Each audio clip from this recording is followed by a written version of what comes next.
And it's ready to go live. And we're live. We should be live. How's the mic coming through? I doubt people will see this because my channel has a strike on it because of that Tenet YouTube clip. The Tenet YouTube clip. That's what got the strike. But yeah, I wanted to talk about the Snyder Cut release date, Wonder Woman reviews, whatnot. We're going to be talking about all kinds of shit here. Shadow Vessel can't join me. He's having internet problems. So it's just me for about an hour here. But yeah, people aren't going to get the notifications for the stream because of the strike on the channel. So the few of you that are going to join are the lucky ones. The lucky ones. Okay. So Zack Snyder commented, and I think he said something about the next trailer coming out after New Year's, after Wonder Woman has its run in theaters, which, by the way, Wonder Woman's getting good reviews, along the same lines as Aquaman, I would say. In fact, we can look at those reviews right now, actually. Let's see. Screen share application in Chrome. You do share that shit. And boom. There we go. We got Rotten Tomatoes right here. As you see, Wonder Woman has a 75% out of 182 critical scores. I'm sure there's probably going to be another 100 reviewers to see it. And I'm sure that percentage is going to change. Whether or not it's going to go up and down depends on how the American market reacts to it, because it hasn't been released in America yet. It releases on Christmas, which is 2 days away. But yeah, man, 75% certified fresh. I think that's the threshold. I think if you're at 75%, you're certified. And if it drops below that, you're not certified anymore, I believe. But this is a nice little detail. Aspect ratio scope, cinema scope, 2.35. Okay, just like a normal movie, just like how a movie should be viewed. Okay, but is Wonder Woman 84 entertaining? Sure, it's fun. Hits all the right superhero marks, and visually, the 1980s world is Technicolor throwback to behold. Does that mean this movie's using Technicolor? I don't know what that means. I feel like she just said that to be an art snob right there. Bronco, what you doing? Lay down, boy. Give me an hour. Give me an hour, puppy. Okay. Here's a right one. Wonder Woman 84 is a bloated mess that you'll leave you scratching your head at the disordered storytelling. I don't know what that means. Disordered? Is the movie out of sequence? Is it out of order? What does that mean? I don't think they're using the word disordered right. While there's much to admire here as an action flick, the fun of its predecessor is far less in evidence as Wonder Woman. That doesn't make any goddamn sense. AK, Diana Prince negotiates the big hair, spandex, and green is good ethos of 1984 Washington, D.C. Okay. Man, that was just nonsense right there. That was just nonsense. I'm not going to actually read these reviews because I don't want to waste my time. But you get the idea. People are saying it's not as good as the first Wonder Woman movie, which makes sense. Usually the sequels are better. But I guess we can blame Jeff Johns, right? We can blame Jeff Johns, right? Shadow Vessel, what's up? How you doing? Oh, yeah, I wish you were here, man. I wish you were here. We'll see. I think this is why they released Wonder Woman in foreign markets first. I think that's why. How's the mic coming through, Shadow Vessel, by the way? Since you're here. We got a couple people there. I think that's why they released it in foreign markets because, in foreign markets, they have to use subtitles and stuff. And sometimes it's easier to translate a movie. And if it's a simpler movie, foreign audiences will like it better. So I think that's what happened here. It's kind of what happened with Aquaman. If you remember, Aquaman had like a 3-week period where it opened like a bunch of different places, and then it opened in America last. And that's when like the critical score started to go down for Aquaman. That's when it opened in America. So I can kind of see the same thing happen here with Wonder Woman 84. Of course, Zack Snyder's production team helped produce the movie along with a few other people that I think we shouldn't name because people get their panties in a bunch. But, you know, let me look that up real quick. IMDb. We could look up all their production people that helped produce the movie. Won't that be fun? Won't that be fun? Okay, let's look at it. Where is it? Where is it? Here it is. Cast and crew. Cast and crew. I want the full cast and crew here. It has a 66 on Metacritic right now. Metacritic is also like Rotten Tomatoes. It's a review aggregate that compiles a bunch of reviews across the internet. So there's that. We get the writing credits. That's a big cast.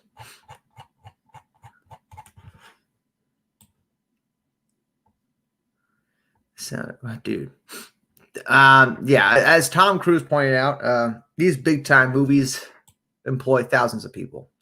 Thousands of people. It takes thousands of people to make a movie, not just one or two writers and one director.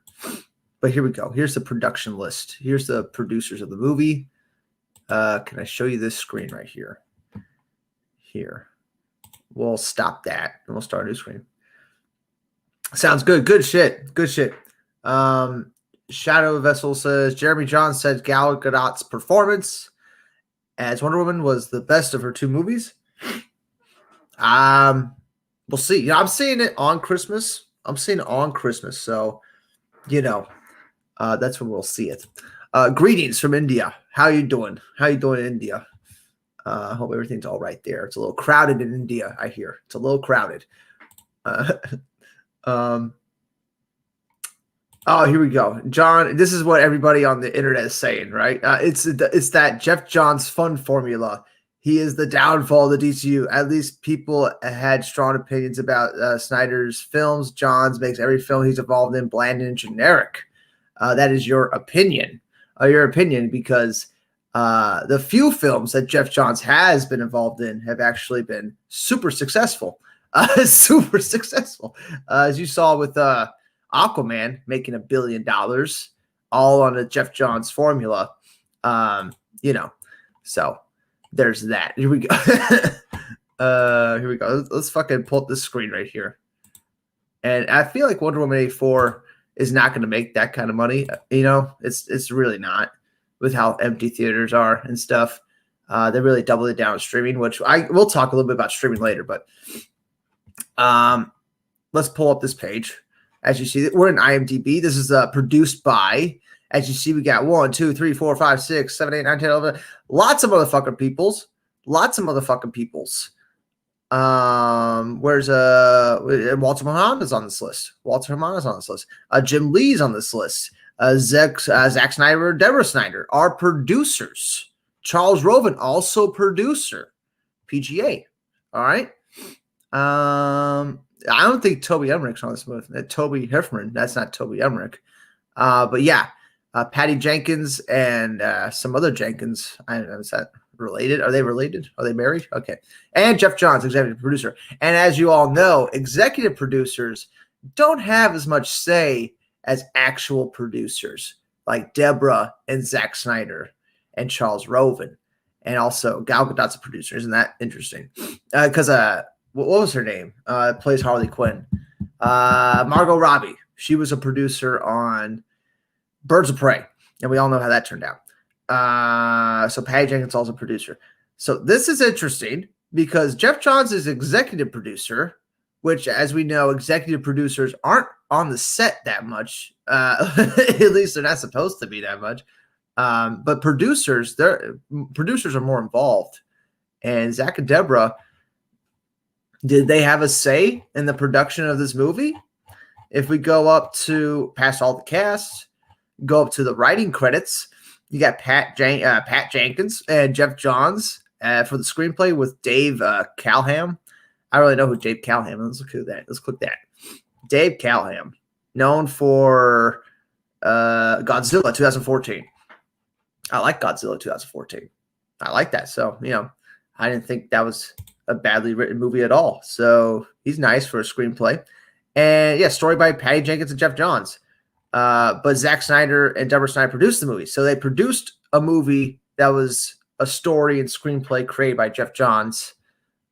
So, if we want to really put the blame on Jeff Johns for this movie, you got to put equal amount of blame on Zack and Deborah Snyder and Charles Roven, right? Like they all had to agree to it, right? This is a movie here with thousands of people working on it. You know how it is. You know how it is. All right, let's check the chats here. What do you say here? John's is also behind lackluster Green Lantern. Yeah, late on the game. You know what I'm saying? That was a Greg Berlanti project. Do your research. Troy James is in the building. Troy James. Those man babies care about box office numbers will boost up on HBO Max. Yeah, box office numbers and stuff. Let's talk about the streaming shit for a second. I had an interesting conversation with somebody on my Twitch channel about this. What's up, Shadow Vessel? Yeah, man. Don't get worried. Shadow Vessel, his internet is on the fritz lately. It should be back in a month. He's probably enjoying life right now, living unplugged and whatnot. They don't blame Snyder for everything, even though he's producing Wonder Woman 84, and he says he's extremely proud of it and he loves the movie. I know. It's fucking wild. Wild the hypocrisy that goes around, isn't it? But let's talk about streaming for a second. I don't think I need the cast and crew thing anymore, do I? I don't think I need to. Let's talk about streaming for a second. We all know Warner Brothers is moving all of their major releases to HBO Max this year. And I'm looking at your guys' comments. I need to focus here. They're moving all their shit to HBO Max, right? They're trying to cut out the middleman, that is movie theaters, so they can get 100% of the profits back. All right? A lot of people think this is consumer friendly, but it isn't. This is what we call a monopoly. They're cutting out the distributor. They're cutting out the middleman. And the studios are just releasing movies on their streaming platforms. So they are the distributors now. This will not last probably. I bet when they get to a certain level of subscribers and shit like that, when like 100 million people are subscribed to HBO Max, that's when like the government's going to get involved and start, questioning this. I like the idea of watching movies from home, sure. But it's not fair. You know what I'm saying? It's not fair for just Hollywood to make all the money. Theaters deserve some of that money. But yeah, y'all are talking about the fanboys here. So I don't know how long this could possibly last. The streaming stuff. Streaming is the future, but as far as studios streaming their own products, like that cannot stand. That is a fucking, what you doing here, doggy? That is a travesty when you think about it. That's like old Hollywood. Remember, everybody see Monk? What's it called?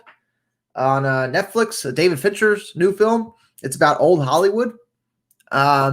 And how there was only 4 studios and they owned all the movie theaters and they were distributing everything. We're kind of doing the same thing again, and the government's going to step in again and they're going to stop it. Watch it. I guarantee you. It would probably take like a year or two. I'm usually ahead of the curve, as you guys know. I'm usually way ahead of the fucking curve. A few years ahead of the curve, actually. What are you guys saying here? I noticed that comic marks are giving WB a pass for HBO Max and the shit over Disney. Yeah, dude. I don't want to say they're biased because they're cool dudes. And they're nice dudes. They're actually legit. You know what I'm saying? They're not fake. But yeah, I mean, if you're gonna give a pass for Disney and you're not gonna give it for WB, I don't know. If you're gonna shit on Disney for doing the shit with their streaming service and you're not gonna do the same for WB, you're a fucking hypocrite. That's for sure. I heard Legendary Studio part ways with WB. Legendary taking off Godzilla versus King Kong and Dune. I don't know. Those contracts were drawn up a while ago, so I don't think that's legit. Where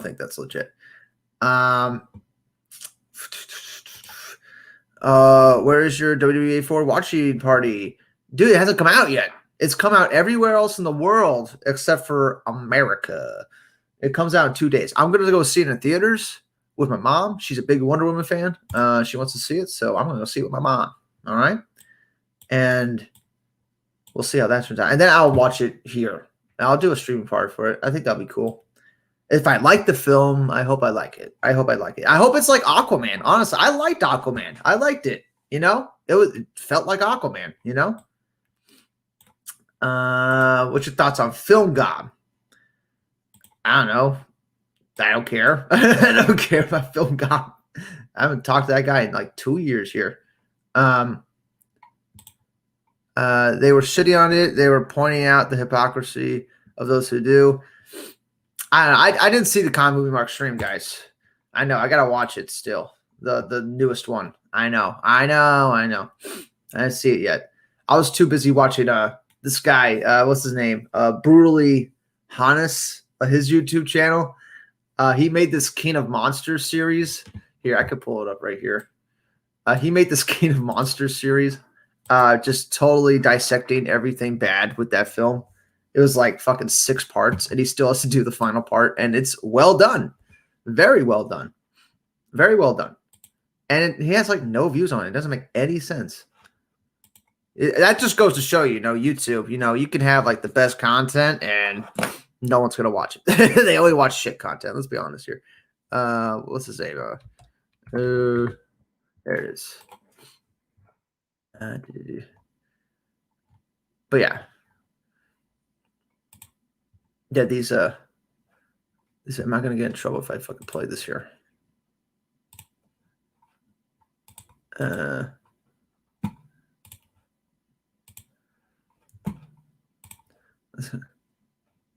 you guys hear that? Can you hear that? Oh, did I hit the share audio? I probably didn't. But yeah.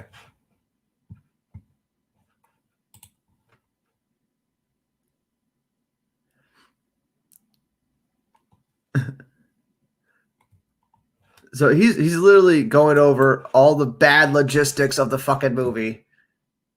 It's hysterical. I highly recommend everybody watch it. Everybody go watch that guy's channel. I highly recommend it. His videos are very good. Yeah,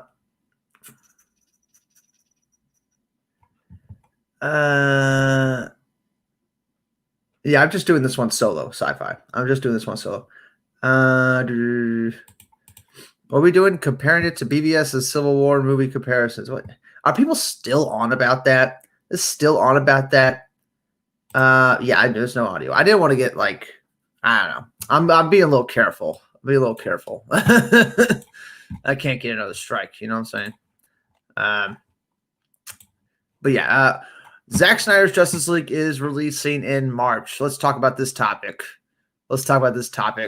Zack Snyder's Justice League releasing in March. I think Garz has said March 28th, a specific date. There's nothing. You want to hear somebody hate on it? He doesn't. It's 6 parts, so that's 20 times 6. So that's over an hour of somebody shitting on it. It's much better than Movie Bobs. It's actually funny.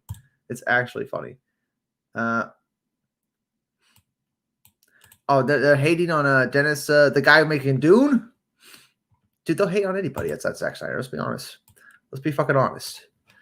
Like they're so confused about Wonder Woman 84. They're so confused about it because like Zack Snyder's a producer on it. Zack Snyder's supporting it. You know what I'm saying? He's telling everybody to go out and see it. But it's a Jeff Johns centric movie. You know what I'm saying? Like Jeff Johns really shaped the movie.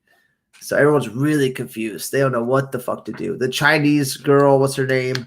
Fiona. She was all pissed about Wonder Woman 84. So much fun. So much fun. But yes, the release date for Zack Snyder's Justice League is March. March is my birthday, March 28th. That'd be great for release on a day. If we all remember, Batman vs. Superman came out in theaters March 25th. So it would be a nice little, closing of the chapter to have Justice League finally release on HBO Max on the same day Batman vs. Superman released. I think that'd be cool. March 25th, that'd be real cool. We all say in the chat. That'd be real cool. But yeah. So we're gonna watch that live on the channel, by the way. I don't know if we're gonna get a theatrical release. I hope it is. It looks like Zack Snyder is working out some kind of deal where he can release his movies in IMAX form. Like he just showed his BVS movie in IMAX Glory, in the IMAX Glory shots. So that might get a re-release in IMAX. I don't know. It doesn't seem like it'd be likely, right? It doesn't seem like that would be a thing to re-release Batman versus Superman, because that costs money to put a movie in theaters. So you gotta question that. Oh, people are hating on Christopher. Yeah, I saw this too. People were hating on Christopher Nolan because they didn't like Tenet. Because they didn't like Tenet. And his comments about HBO. He hates the streaming platforms for good reason. For good reason. There's plenty of reasons to not like streaming, guys.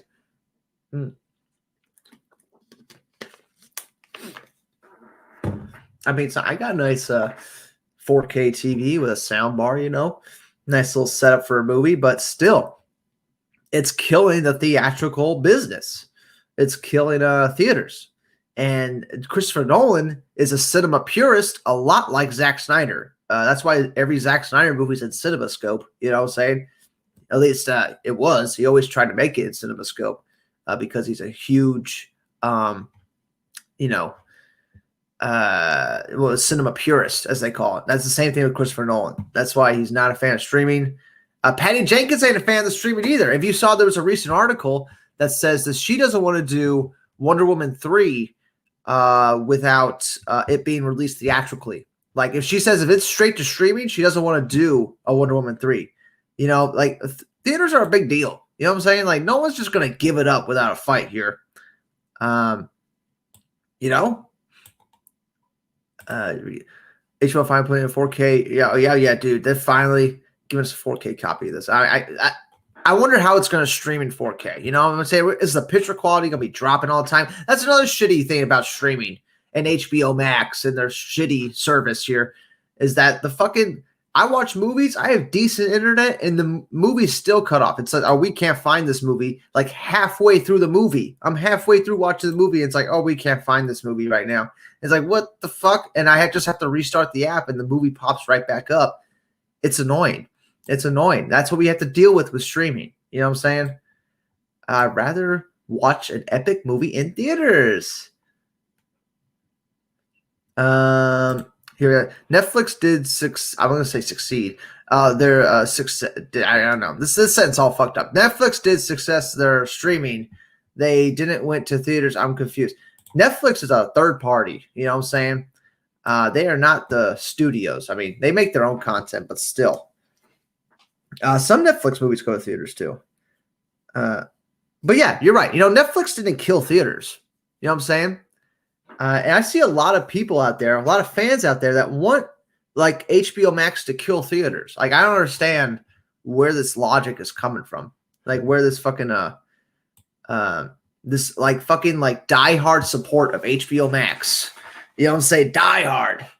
You know what I'm saying? We got to get this streaming service to succeed. It's like fuck them. Let them struggle for like 5 years. You know what I'm saying? Let them build their streaming service like everybody else. You know what I'm saying? Which pipe you using tonight? That rhymed. Somewhere. I don't know if I I don't know. It's not here. I have to go get it. I think it's those that don't go to the theaters all the time. Yeah, I know. People, I know we can't afford that $10 ticket. I know it's tough. It's tough out there for people. Like cast pause. Yes, man. But yeah. Either way, at least we know the exact month the Zack Snyder movie's coming out, right? Isn't that what we've been waiting for like months? We've been waiting for an exact window here. We finally got it. It took so long. Finally did. And it's coming out in spring. We don't have to wait till summer or fall. It's coming out in 3 months. That's awesome. What's up, Jose M? Jose M has joined the building. But yeah, what else was I going to talk about? What else was in the title of this stream? JJ Abrams, Superman. He's still talking about the movie. And there's an article right here talking about it. We got this covered article. It said he was reportedly meeting with writers for the new movie, which is interesting because he was been attached to do a Superman movie for at least a couple of years here, right? I think it's been like almost 3 or 4 years he's been attached to a Superman project, and it keeps falling through. And this article rightly points out that Brett Ratner and McG were also attached to the JJ Abrams Superman movie, and for obvious reasons, that fell through because fucking Brett Ratner, 6 girls accused him of sexually harassing. So now his career's over and he's gone forever. Doesn't matter what he did in the past. Doesn't matter that he made Rush Hour 1, 2, and 3. You know what I'm saying? Doesn't matter. You say you sexually harassed 6 people, so you're done. Yeah, I think that's all he was accused of too, just harassment. And he's gone forever here. Yeah, everyone's very split on Abrams doing a Superman movie. And if you notice, a lot of people don't like Abrams because of Star Wars. So, that Star Wars crowd probably hates Abrams. So if they hear he's going to do a Superman movie, they'll hate him. And if, Zack Snyder's not doing a Superman movie, then the Zack Snyder fans are going to hate him. Because, Zack Snyder's got to make every fucking DC movie. Every goddamn DC movie. Yeah. Brett Ratner directed Rush Hour. No Rush Hour 4. Yeah, for obvious reasons. No Rush Hour 4. He's gone. What's funny is that his production company, Rat Pack, if you watch Batman versus Superman, it's one of the front logos on the movie. He helped produce Batman versus Superman. Without Brett Ratner, you don't get Batman versus Superman. You know what I'm saying? Like, he helped produce the movie. I'm sure some other people would have produced it, but still, like, he's one of the main people that helped produce it. And look where he is now. Because of people accusing him of things that they can't prove. We've dealt with that before. Oh, thank God. Thank God the Ray Fisher thing is over. And what I tell you, nothing happened. Nothing. Remedial action. Remedial fucking action, dude. That's what remedial action is. Slap on the wrist. Are you kidding me? All of this for a slap on the wrist. My God. Oh, my God. So funny. So fucking funny. It was all for nothing. And, it's funny because after that was announced, it was also announced that Ray Fisher was going to be in a few TV shows that were going to be produced by Warner Brothers. So can you guess what happened? Can you guess what happened, guys? Can you guess? All right, I'll tell you. Ray Fisher made a deal with Warner Brothers. You know what I'm saying? They're like, we'll put you in a few TV shows if you just shut up. And we'll give you Josh Whedon if that'll make you happy. And and now it's over. Dude, like, investigation's done. It actually would help Ray Fisher and Warner Brothers if he just sued them, because then Warner Brothers could just pay off Ray Fisher. I don't know why Ray Fisher didn't do that. Probably because he had no grounds to sue them on anything, And then fucking Gal Gadot, Wonder Woman. What did she say? She said something. If I can look it up. Gal Gadot's Ray Fisher. Hell, what the hell? Says she supports him, but look what she said right here. This is hysterical. This is fucking hysterical. Where is it? Oh, they don't have a quote in here. They're just talking about a. God, yeah, I find this quote. And she said something along the lines that I'm happy for Ray to speak his truth. That was like the extent. That was like extended for quote. Oh my God.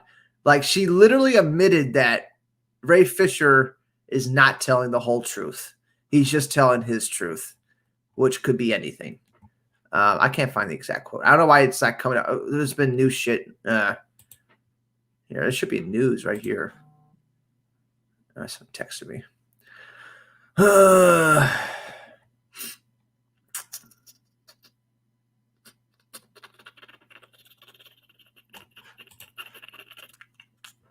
Here we go. Is this it? No, it's a fucking. They're not giving me the quotes. Where's the goddamn quote? Is it Variety? Did Variety have the quote? Somebody had the fucking quote. I'm curious to. Oh, here's a quote. I'm curious to know what the outcome is. All right, that's one of the quotes.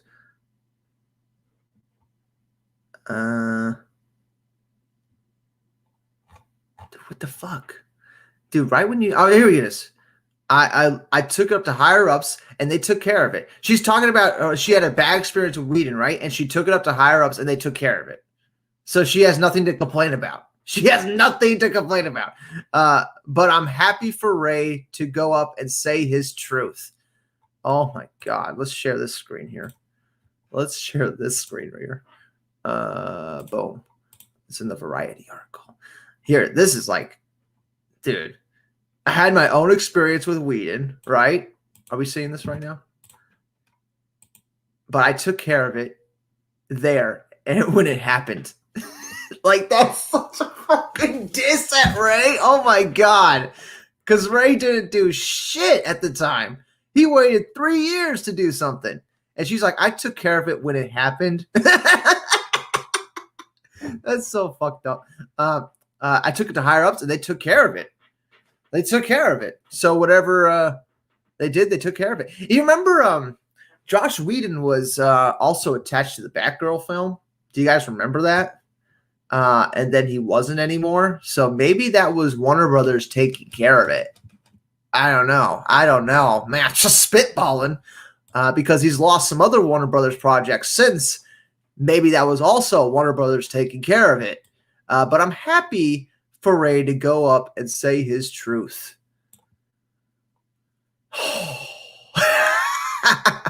Dude, she's not even saying what he's saying is true. You know what I'm saying? Like, it's just his truth. It's what he believes. You got to add right here. So, you know, that was very funny. That was very, very funny. Dude, all these people that were blindly supporting Ray Fisher, and they're still like, just like, he won. Like, okay, he won. You know what I'm saying? Like, won what? We don't know. We don't know what he won. He won a few roles. He can get a few TV shows now. Congratulations. An actor came up with a story. Y'all believed it. And now he's going to be in a few TV shows because that's how Hollywood works. You know what I'm saying? A lot of backstabbing, a lot of fucking, shady shit, getting dirt on people. You know what I'm saying? That's kind of like what Ray Fisher did. But, that's that. But it's over. It's over. It's over. We never have to worry about it. We don't have to deal with Ray Fisher's distractions anymore. It's over. It's fucking over. Like we got the Snyder cut coming now. It's coming in 3 months. Oh, puppy, what you want, puppy? Oh my God, you want to say? Come here, oh yeah. And my doggy. Oh my doggy. Oh my God. Oh my God, puppy. What you want, puppy? Stop licking. Stop licking. You're licking too much. Yes, I have a dog sci-fi. That's what this thing is. It's a little Chihuahua. Chihuahua Pomeranian mix. Pomeranian. Pomeranian. He's a good boy. Yeah, he's a fucking barker though. He won't shut up. That's why I have to bring him in this room because he'll just bark at everything upstairs. Look at him. He's just like waiting to go bark. Why they hate on Jeff Johns, I don't know. You know, I saw some dumb shit on Twitter. Some guy said, "Oh, I hope Jeff Johns never touches a DC project again." Again, are you like serious? Like the guy who's been writing DC characters for 20 plus years, you don't want him to have anything to do with DC. Yeah, I mean, you rather have, you know, Zack Snyder, who made 3-4 DC movies. You know, 2 of which like he didn't write at all. I mean, actually, he didn't write any of them. He didn't write Watchmen. He didn't write Man of Steel. He didn't write BVS. He didn't write Justice League. That was Terrio, Goyer, and somebody else. But yeah, well, you know, I mean, if we were really gonna like measure what, you know, Jeff Johns, what he's contributed to DC versus what Zack Snyder's contributed, Jeff Johns is like fucking here. Snyder's like here. You know what I'm saying? Like Jeff Johns has contributed way more. And he also did Lethal Weapon 4. So we can thank Jeff Johns for that. I think Jeff Johns did he write the screenplay for Lethal Weapon? Something like that. That's his degree, by the way, guys. He went to school for screenplays. He has a fucking, I think, a master's in screenplays or something like that. Some weird fucking degree. Oh my God, what you want, puppy? What you want, puppy? I want to put you down and keep sneezing. But yeah. Didn't write, but was involved in, yeah, didn't write. I don't know. We were talking about Lethal Weapon 4. Yeah, I'm sure he had something to do with that. You know, Jeff Johns is a writer first, so they do like his writing abilities, that's for sure. Considering he keeps getting projects. I mean, think about it. After Aquaman was such a big success, they're like, all right, let's give him Wonder Woman 84. You know what I'm saying? Like, and Wonder Woman 84 for, you know, it's going to be a pretty big movie for all intents and purposes here. As big as it can get in this day and age, right? As big as it can get with streaming and movies and stuff. But JJ Abrams is going to making a Superman movie. He's still attached. They're still working on finding people to write the movie. And there's a rumor going around that it's not going to be with Henry Cavill. It's going to be a completely new Superman. And Jeff Johns could also make Superman movies. He probably could. Does everybody remember his most famous book for Superman? Here, you can go down. Go down. Does everybody remember it? What's it called? Somebody shout it out in the comments. What's the Jeff Johns Superman book that's fucking famous? Huh? Yeah, you guys are, while you guys are thinking about it, I'll look up the cover of it. And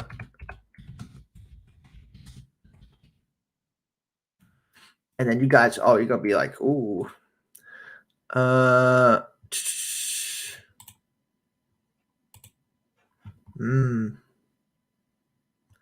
I get a better cover than that? Here it is.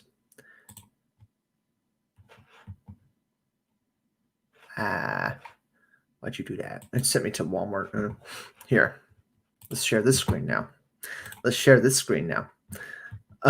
Superman Unchained. That's the animated movie. That's the animated movie of the book he wrote. Where is it? Boom. It's Superman Brainiac, motherfuckers. Superman Brainiac. Jeff Johns and artist Gary Frank, who's a pretty awesome artist. His artwork is incredible. But fucking, you know what I'm saying? This fucking book is what got you Injustice 2. You know what I'm saying? This book is why Brainiac is popular. You know? Yes, Jeff Johns should write a Superman movie. And it should have Brainiac as the villain. And JJ Abrams should direct it. And it should be like a reboot of sorts. You know what I'm saying? Because I feel like the Zack Snyder Justice League and Man of Steel and Batman vs Superman, that's its own world. You know, that's its own universe. You could make other Supermans, and JJ Abrams would kill it with Brainiac. You kidding me? With his lens flares? What was like? You remember the first Star Trek movie? Who's the bad guy in the first Star Trek movie? Didn't that remind you of Brainiac? He had his own like big ass ship, and it, you know, did that remind you of Brainiac? I mean, like I feel like JJ Abrams would kill it, dude. And if Jeff Johns helped write it, it'd be good. Who are we kidding right now? You know, let's be honest. Oh, you haven't read that one? We've seen that movie. You're high. You're high. Go watch it. The Evil Superman. That's what I'm saying. This is all just Zack Snyder's Superman. It's all just an Elseworld thing. You know what I'm saying? Where the puppy go? He's gonna go get one of my socks and start chewing on it. Yeah, the Romulan guy. Remember? Do you remember that first Star Trek movie? The Romulan guy and his ship. That ship looks just like a Brainiac ship, dude. Like that. Like I was getting strong Brainiac vibes from that, and that would be a Nero. Nero, that's what it was. Yes, good job. Yeah, give Jeff John some scripts. Yeah, that's what I'm saying. That's where it looks like it's going. You know what I'm saying? If people were honest, you know what I'm saying, and they looked at JJ Abrams, all right. You got Jeff Johns who's making another successful DC movie. You know, it's like, why would they get rid of him? You know what I'm saying? Like he just made Wonder Woman 84 a success with his fucking writing abilities, guys. And it kind of is a success right now, you know. Obviously, it can't do as good as the first Wonder Woman movie because of Corona. Can't do as good as the first one. But, you know, if the Corona thing wasn't happening, I bet this Wonder Woman movie would be making $1 billion in the box office right now. It'd be on its way, just like Aquaman did, you know. The way they stretched it out, you know what I'm saying, and eventually made that's the same thing would have happened with Wonder Woman 84. For sure. For sure. But you know, I can't wait to see Wonder Woman 84. I'm excited. I hear the Cheetah and Wonder Woman feud is actually well done and it ends the movie. Their fight ends the movie or something like that. That's really exciting, guys, because we haven't seen Wonder Woman fight Cheetah in live action. At least I don't think. I can't think of a time when it was in live action. No, it's just been animated. We've seen it in the Justice League cartoons. We've seen it in some Justice League animated movies. But we never seen it in live action. We're finally going to get it. You know what I'm saying? Finally going to be good. 800 to 900 million. Like, dude, that's $1 billion, dude. I'm saying round up right now. I'm saying, like, you know what I'm saying? Because think about that. If a movie makes about 900 million, when it goes on Blu-ray or streaming, that's going to add another 100, 200 million on top of that. So you made $1 billion. You know what I'm saying? So, like, I mean, that's not a bad number. 800, 900 million is not bad. Not bad at all. Not bad at all. All right. This guy from India is losing his shit. I care about this Justice League movie coming out. I want to see it. I've been waiting since 2016. 2016 when Batman vs. Superman came out. You know? But you know. How long have we been on? 43 minutes? It's pretty good. What else do you guys want to talk about here? I think I touched on the things I wanted to touch on right now. The Nolan thing. I heard that mostly. I'm talking to this guy online, and he said Christopher Nolan was desperate. That's why he did that thing at the Game Awards when he introduced Last of Us 2 as the game of the year. And I'm like, where the fuck you getting that? What like Nolan desperate? One of the most successful directors in Hollywood. Every studio wants to make a film with him. He presented an award at the Game Awards in front of 80 million people. That's desperate. It seems like he did that because he likes video games and he wants to make a video game. I don't know. I could be reading into that too much. I could be right, Kal-El. March Madness. How are we going to watch the Snyder Cut and basketball at the same time? This is the problem here. And baseball spring training, man. There's a lot of stuff going on in March. God, baseball season starting. March is my favorite time of year. I got my birthday. I got baseball starting up. I got the Snyder Cut. I got the Snyder Cut. Oh my God, March is gonna be lit. Oh my God. Still waiting for a trailer with Godzilla vs. Kong. I've been talking to I'm a girl. I called him a dude. Sorry. I say man a lot. You just got to get used to it. You're just gonna have to get used to it. It's not I'm not talking about sexuality. I'm talking about because man is short for mankind, people. So it's cool to say man. All right, it's short for mankind. It doesn't. You're not talking about genders here. Sorry, man. Sorry. Yeah, Godzilla trailer. One second. The guy I'm talking to, that guy who made those Kingdom Monster videos, he did not like Kingdom Monsters. He did not like it, to just say it bluntly. But he's still excited for Godzilla vs. Kong because he's a huge Godzilla fan, you know what I'm saying? So I want to try to get him on the stream so we can talk about some Godzilla stuff. Support Superman. Good. Support DC Comics, support Superman. I rewatched The Mummy, 2 and the Dragon Emperor. I don't think it was a bad movie. It's all right. The only bad part was Michelle Wise didn't reprise her role. Yeah, I remember. Yeah, she didn't reprise her role in that movie. I like that movie too. I liked it had better special effects than the other 2 movies. And I like the setting. You know what I'm saying? Don't backpedal. Don't backpedal on what? The man. The backpedaling. I'm not Ray Fisher. I'm not going to backpedal on anything here. All right, so yeah. I think we covered a lot here. If you're not watching my Twitch channel, watch it. I think there's a link on my YouTube channel to my Twitch channel. I'm playing Control on it. That game is really good. Really good. It's blowing my mind. Some crazy shit just happened in it last night when I was playing, and it tied into another game franchise I had no idea it tied into.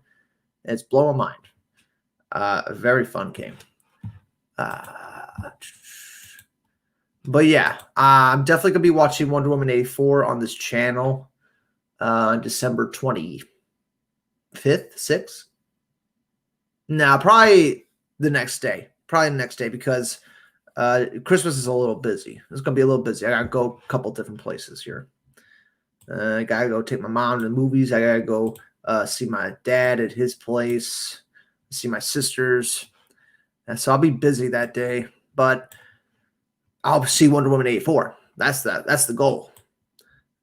See Wonder Woman 84. And then the next day, we'll watch it here. When's Flashpoint going to start shooting? I don't know. I feel like Flashpoint is entering the fucking development hell stage here. They did announce Ben Affleck's going to be in it. Michael Keaton's going to be in it. So, they're announcing these people are attached to it. So it has to happen at some point. You like your BVS poster. Thanks, Billy.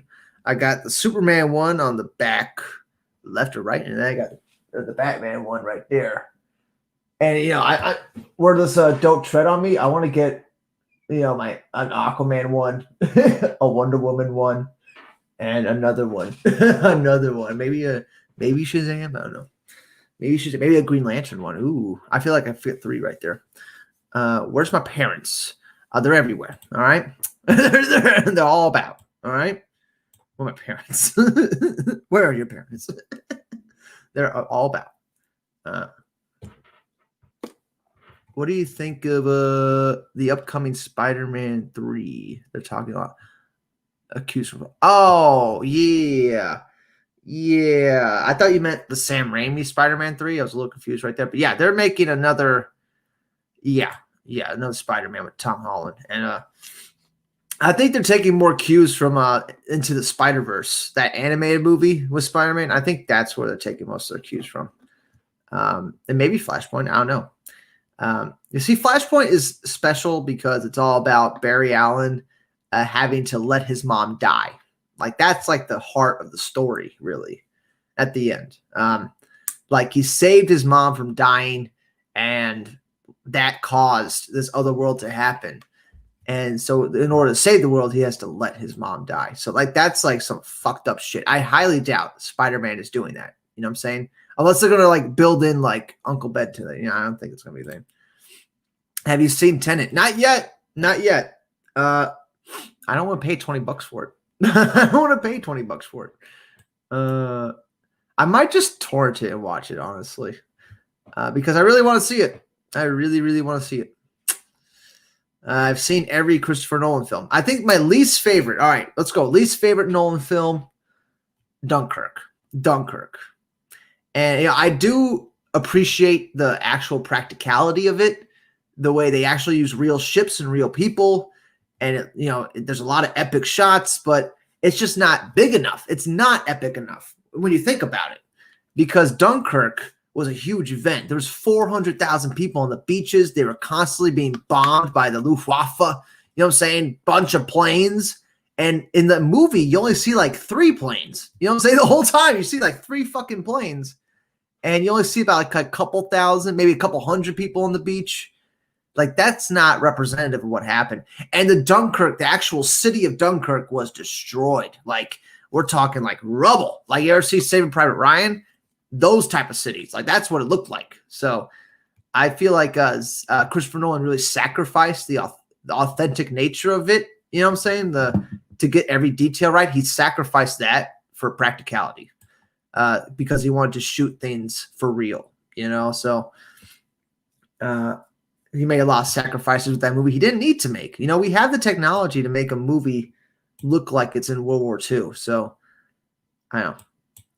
I don't like Tom Holland either, Billy. I do not like it either. Tom Holland is also going to be Nathan Drake. It's pissing me off. Uncharted is one of my favorite game series. It's top 5. I love that game series. And he's going to be fucking Nathan Drake? Like, come on. Like, can't we get somebody cool? God. Oh, this guy must have just joined. He must be catching up game fat. Does that mean you're jacking off the game? JJ ruined Star Trek and Star Wars. Keep him away from Superman. I don't think he ruined Star Trek.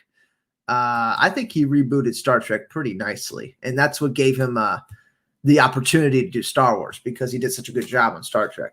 I don't know why people hate Into Darkness. I just watched Star Trek Into Darkness the other day. Why do people hate it?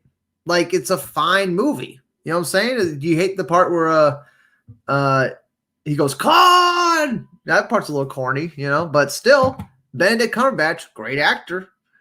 You know what I'm saying? Yes, I've seen Full Metal Jacket. I've seen every Stanley Kubrick film except for like his early ones. Like, he had a couple early ones I can show you here, right here, that most people haven't seen. I've seen Paths to Glory, though. I actually have the Criterion Blu-ray of Paths to Glory. It's a great movie. I believe it's a Stanley Kubrick one, if I'm remembering right.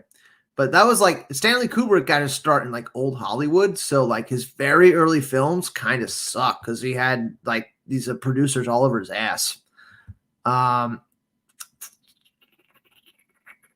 Yeah, Paths to Glory. Let me show you the screen.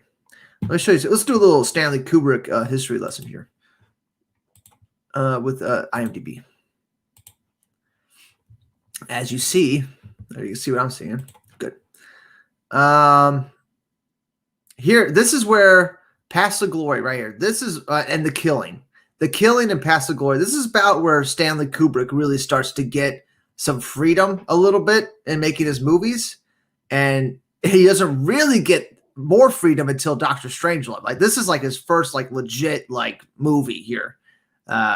and it was a huge success, and that gave him the ability to do 2001: Space Odyssey, which was also another huge success, and he just kept making like huge for the rest of his career, just like fucking killing it for fucking 20, 30 years, 1964 to 1999, just killing it. But these movies right here, documentary short bit, Fear and Desire, Killer Kiss, these documentary short, this was all like, back in the 50s, golden era of cinema. Not golden. I think golden era is more like 30s, 40s, really.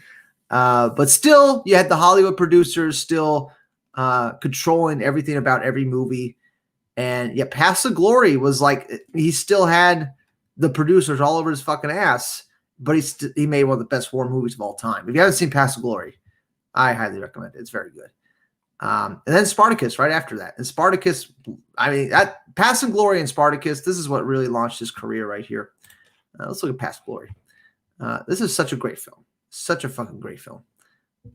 Kirk Douglas. Kirk Douglas is like super fucking young in this film. See, black and white. It's fucking legendary film. Legendary film.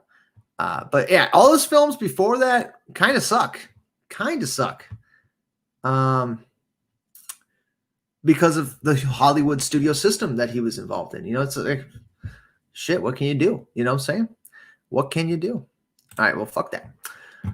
That was your little Stanley Kubrick history lesson here. Yeah, Paths of Glory is a World War I film. It's fucking awesome. He was trying to make a Napoleon movie, but it fell through. I did a lot of research on it. Yeah, that kind of led to Barry Larkin. Barry Larkin was one of those movies set during the Victorian period, I think. So, he got to make his Victorian movie, which is like when Napoleon, that's his time period, Victorian era. The third act, Into Darkness, got changed by Abrams. It was supposed to be space battle instead of a space mugging, but he wanted to do it in the city. It might have something to do with the budget. Maybe they were running out of the budget. Maybe that had something to do with why they changed that third act. But JJ Abrams, he was the director of Into Darkness, wasn't he? He's allowed to make any changes he wants. Oh my God. Do you think I'll get striked if I show you a JJ Abrams clip from an interview? Maybe. It's good though. And we can end the stream with this. Because I appreciate JJ Abrams. You know what I'm saying? Because he does have a sense of humor about himself.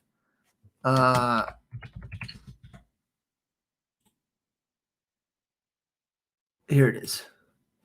I'll get some sound on this shit. I'm going to pull this up. This is a great interview. Tribeca Film Festival, brought to you by AT&T. God, AT&T is all over entertainment now. They're becoming a monopoly. Nobody notices it. You know what I'm saying? No one pays any mind to this. Okay, so here we go. It's an interview from somebody's phone. So there's no way I'm going to get copyright for this, right? No way. Share audio. I keep forgetting to click that share audio. It's just so tiny in it. Like it's a little like square box. All right. Listen to what he says if you can hear it. I'll be quiet. I'm over that. I'm talking about lens flare. I'm not saying there will never be a flare, but for a period of time on Star Trek, and then I couldn't give it up on this other movie I did. But there was this idea we had that was that the future was so bright that it just couldn't be contained, and that you had stuff happening, so it felt like just off camera there was something great, and there was like this energy in the room, and it kind of made it feel, it gave it a sort of signature. And I overdid it, and then I went further. And then on the second Star Trek movie, I went nuts. And there are, we've all made mistakes. Mine was with light. And we literally had flashlights. They weren't put in post.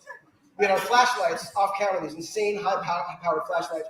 And we would do the thing that every director of photography is like, don't do that. We aimed it right in the lens. And when there was a lens that had like a glare coating on it to not flare, we wouldn't use it. And we got lenses that had no coating. Anyway, so the DP, I feel bad because he kind of drank the Kool-Aid and was sort of like, he was getting in on There's it that and all of a bottle. sudden, and Dan Mendel, Throw that out. and because it wasn't done in post, we'd get dailies back, and there was sometimes we would look at scenes shots where you literally could not see what the hell was going on. And there was this one scene where Alice Eve was doing a scene, and it was a shot, and it was a very emotional scene for her, but it looked like bad reception.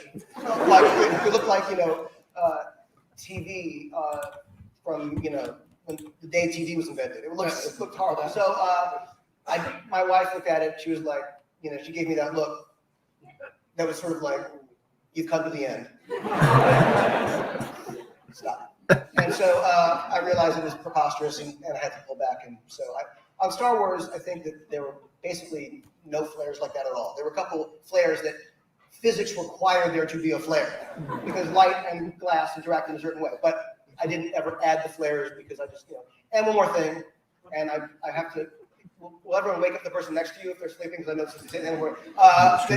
There were some times when the visual effects people would add flares to shots because I'd worked with them before and they knew that I used to like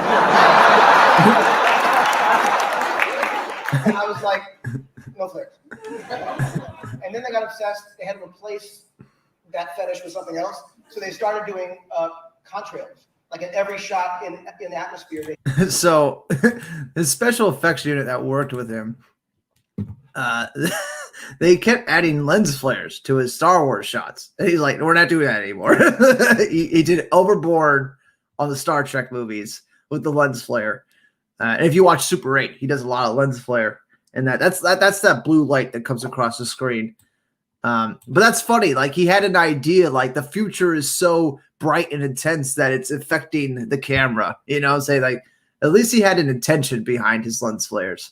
And he has a sense of humor about it. He gets why people make fun of him about it. Like that's a good guy. You know what I'm saying? Like, you know what I'm saying? Let him try to make a Superman movie. I'm thinking it's going to be good. How do you fuck up a Superman movie? We have Superman Returns. Okay. It's possible. What's possible? Is THX 1138 on HBO Max? It is. I just watched it on HBO Max, actually. And I enjoyed it so much, I bought the Blu-ray. Oh, it's somewhere around here. Hold on. I'm going to get it in a second.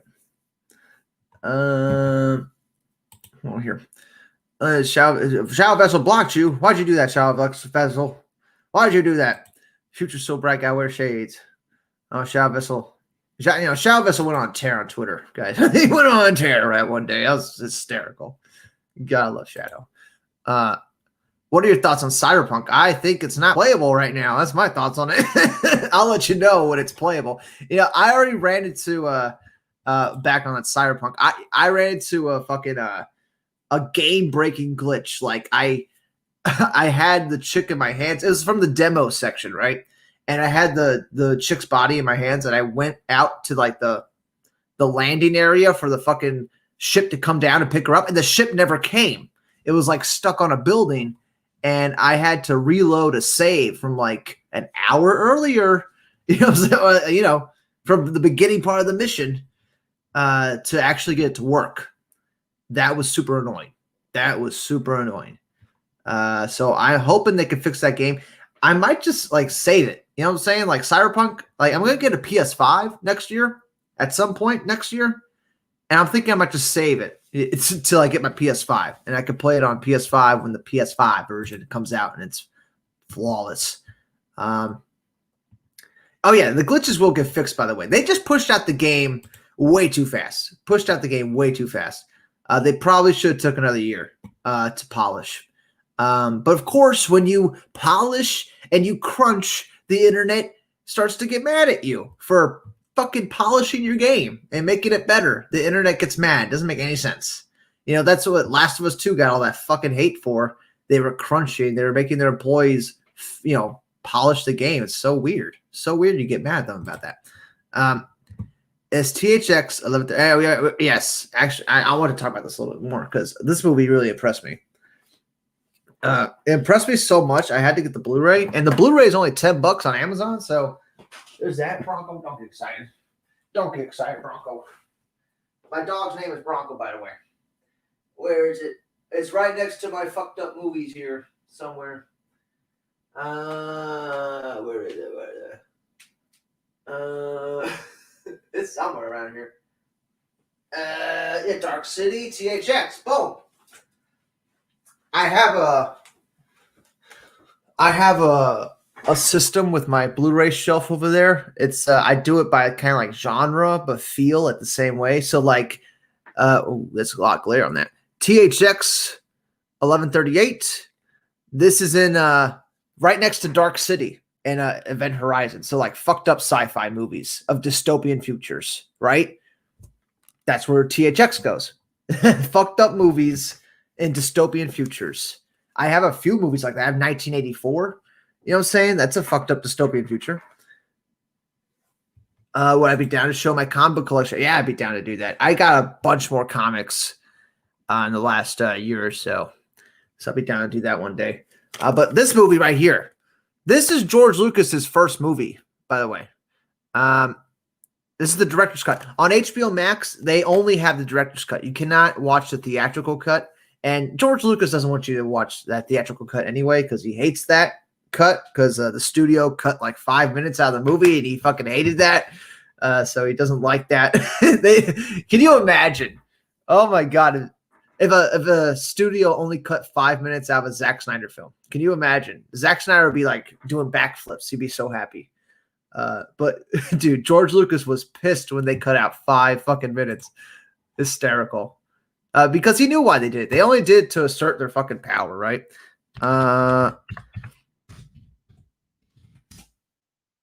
Exactly why he did. He was so dead on about that. But George Lucas, this man, this icon, this fucking brilliant man, only directed 3 movies up until the prequels, the Star Wars prequels. He directed THX 1138. He directed American Graffiti, and he directed Star Wars, A New Hope. And then he stopped directing for 15 years until, what's it called? Episode 1, Phantom Menace. And then episode 2 and 3. Though he directed all 3 of them. So he's only directed 6 films in his career. And 4 of them are Star Wars. And I was watching, there was this interview with Francis Ford Coppola, who started a film production company with George Lucas back in the 70s, American Zoetrope. There's a documentary on HBO about that, HBO Max about that, I believe. Is that? No, it's actually on this Blu-ray. I'm getting shit confused.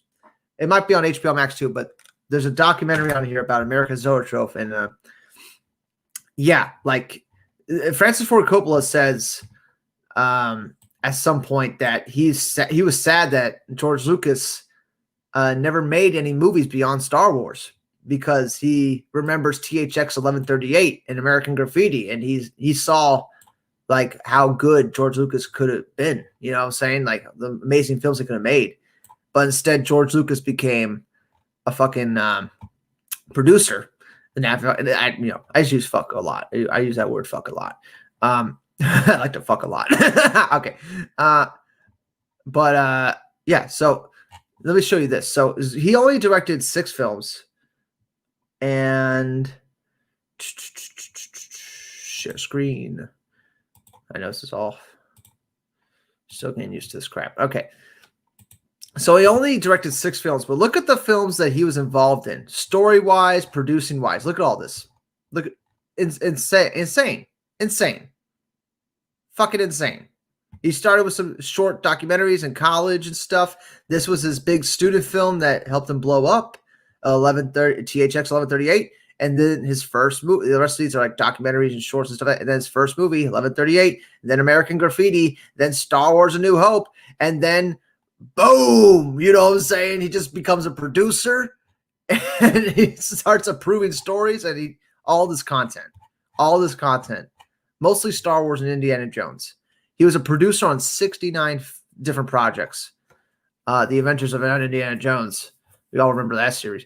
But still, he was able to build a huge $1 billion empire with this, with fucking Star Wars and Indiana Jones, essentially. Guy's a fucking genius.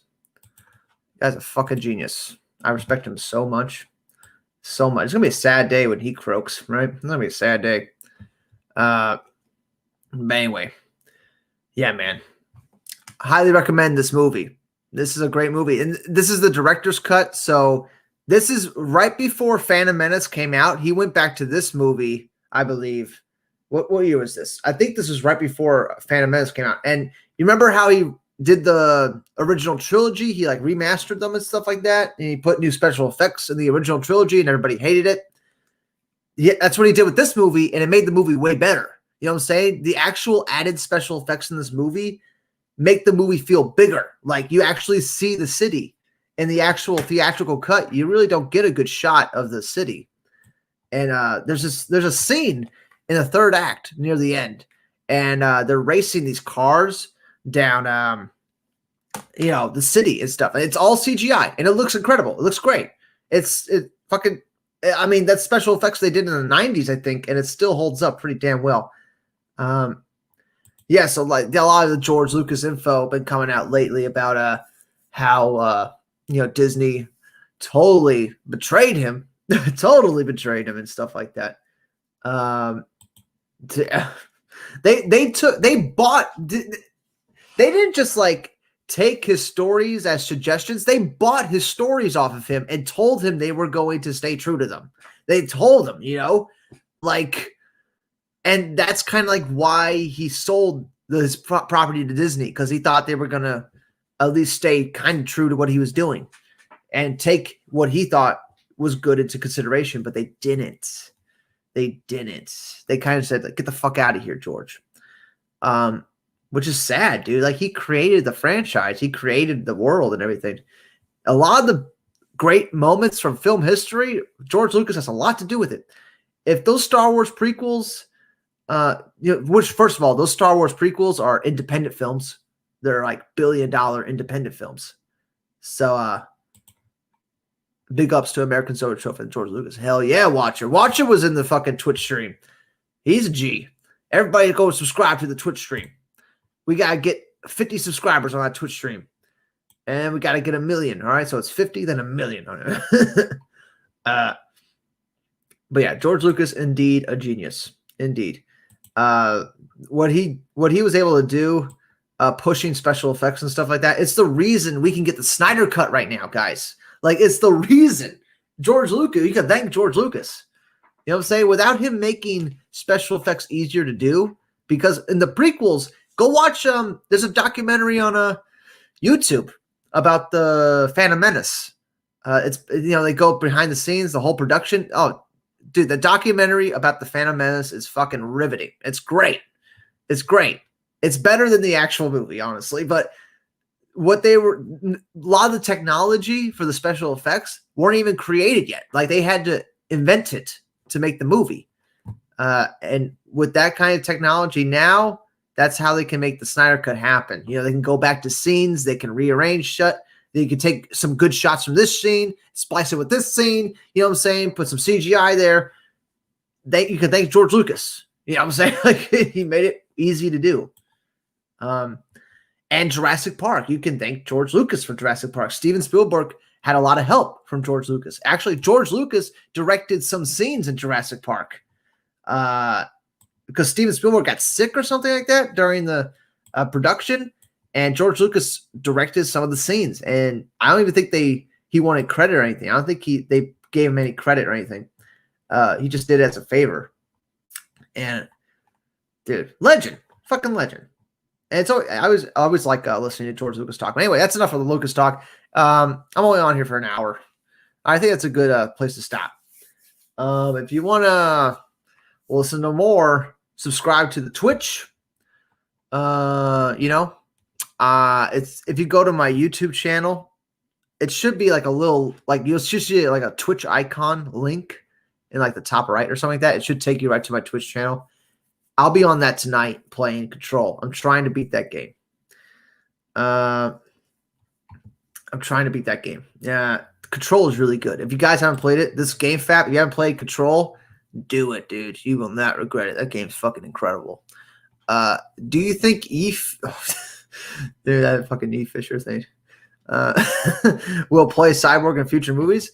Maybe, I feel like he did work out a deal with Warner Brothers, and they're like, all right, we're going to give you some roles if you drop all this. You know what I'm saying? Like, I think like that's what happened. Maybe he might be, it's tough to do Flashpoint without Cyborg. We kind of need a Cyborg and a Flash, so I wouldn't mind. Yeah, I don't think he's a bad actor. I don't think his Cyborg is bad. I think he's a fine actor, and he looks like Cyborg. So I was like, I'm fine with that. It's just like, stop distracting from the Snyder cut, Ray Fisher. You know what I'm saying? Stop distracting. You're very distracting, Ray Fisher. We're just trying to get a movie out here. Yeah, the Mustafar scene in Sith is great. I mean, I could talk about the prequels for hours. I love those movies. It's a thing though, like, because I can admit that the movies aren't perfect. You know what I'm saying? There's a lot of little problems with them. I've seen some fan edits that make the movies way better. Like, fans have put together, versions of Star Wars that are fantastic. You know what I'm saying? Of those prequels. And yeah, I mean, the Mustafar scene, I would highly recommend everybody to just go watch the videos of the lightsaber fights in those prequels. That alone is entertaining. You watch the fucking the Darth Maul fight in the episode 1, which was incredible. We'll probably never see something that awesome again. Like, dude, how did George Lucas make that Darth Maul fight? You know what I'm saying? Like, it blows my mind. Like, because they can't even do that now. You know what I'm saying? Like, you watch the new movies, right? You watch the new movies, the new Star Wars movies, you don't get anything close to that. You know what I'm saying? Like, dude, it's not even close. Like, they were so fast. And it was real, too. Like, they're actually hitting each other with these lightsabers that have, like, these metal poles on them and shit. And then they put the CGI light beam on it. But, like, they were going that fast. They didn't speed up the frames. They're actually going that fast. God, it was so good. I'm so happy that we got that. You know what I'm saying? And then you watch the Count Dooku fight in episode 2, which they had to use a stunt double for Count Dooku, but it still looks good. I don't know. It looks a little odd, though, when it switches back to Christopher Lee and then switches to the stunt double. It doesn't look – they don't have the same body type, so it doesn't look right. But, oh, well. You know, I got a cool fight out of it. Oh, yeah, watch the fight go in the background of the arena. Oh, yeah, dude. Dude, there's a bunch of crazy shit happening. Like, dude, I feel like just the action alone in those prequels makes it worth the watch, man. Because you don't even get shit like that in the new movies. You don't. Like, that's all why couldn't we get something like that in the new movies? We have the technology. You know what I'm saying? George Lucas fucking did it by himself without any movie studio. You know what I'm saying? He, with his own fucking money, with, not by himself, obviously. Obviously, thousands of people he hired. But, you know what I'm saying? But, like, still, it's his own money he did it with, which was fantastic. Which Star Wars anime you recommend I watch? Anime. Oh, I know the Clone Wars animation. Watch Star Wars, the Clone Wars animated series, the whole animated series. There you go. Watch that whole animated series.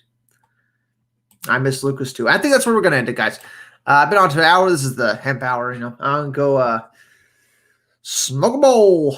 Okay, and then I'm going to play Control. But I should probably get something to eat first, honestly, because I haven't eaten yet.